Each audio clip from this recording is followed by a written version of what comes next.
$20,000 reward is being offered for any information leading to his arrest. And for those watching in Washington, the girls' bodies in his truck were found near the Leavenworth area. If you're familiar with that region. Here now, former Secret Service agent Donald Lane. I mean, what a tragic case. Let's start with the idea of an Amber Alert, right? When kids this age go missing, we all think issue an Amber Alert. It can put the word out that we need to bring these kids home safely. It varies in every case. Why wasn't it, based on your understanding, applied in this case?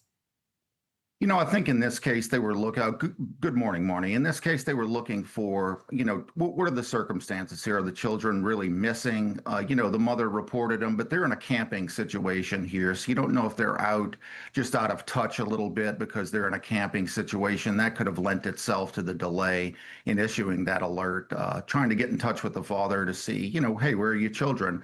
Because something like this is just not something you would think of, this horrific act. Yeah, and based on what I have read about the story, he hadn't done anything prior to this to warrant this level of concern. I mean, that he would be capable of carrying out something like this that he's accused of. The Ring video, law enforcement are going to be combing through every single detail of that. Anything, Donald, that stands out to you in that video?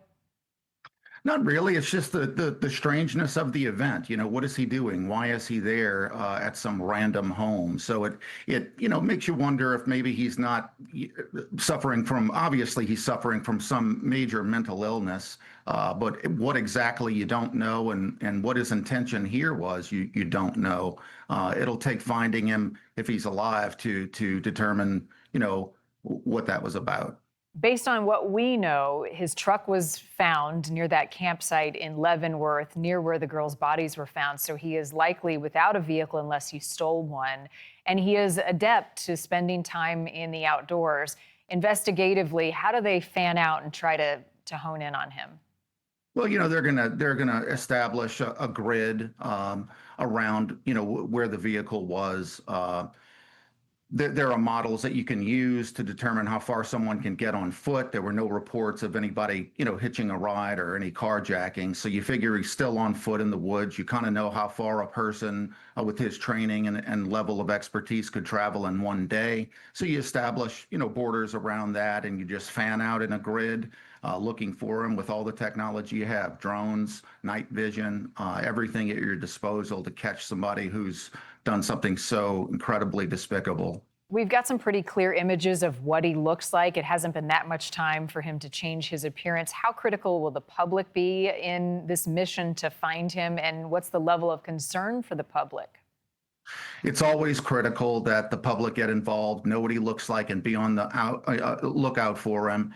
And everyone should be concerned. When you have someone who's taken actions like this, whether he's armed or not, he obviously armed himself with something to do this, and he can get something along the way. You want to treat this man as extremely armed and dangerous. That's how I'd approach it. If you see him, call the authorities immediately. So it's extremely important that the public remain vigilant, that they're looking for this individual while he's still on the run.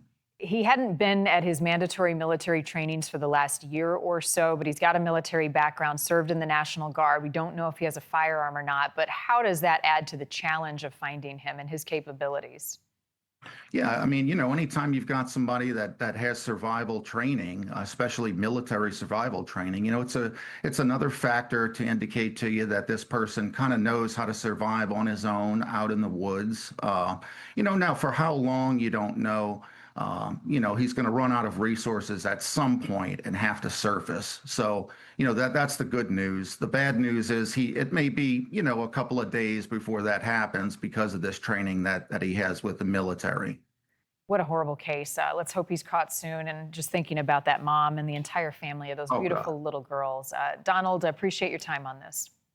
You bet, Marty. Thank you.